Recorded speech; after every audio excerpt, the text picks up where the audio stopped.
Programang ito ay rated SPG. Striktong patnubay at gabay ng magulang ang kailangan. Maaaring may masiselang tema, lengguwahe, karahasan, sexual, horror o droga na hindi angkop sa mga bata.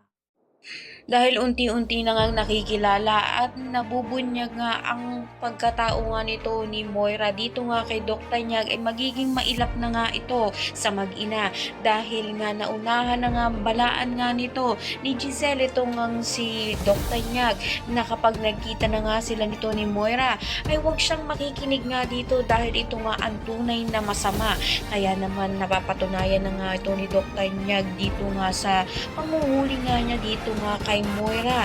Hindi na nga rin mawalay nga sa isip nga nito ni Zoe na kagagawan nga ito ng mami nga niya dahil sa pagpupumilit nga na magpapirma nga ng SPA nga dito. Kaya naman nagiging malayo na naman nga ang loob nga nito ni Doc Tanyag sa kanya. Posibilidad nga kaya na habang nga wala nga nagbabantay kay Doc Tanyag ay masaktan na naman nga na mag-ina si Doc Tanyag at makita nga kaya ito ni Annalyn sa pagdating nga niya sa US.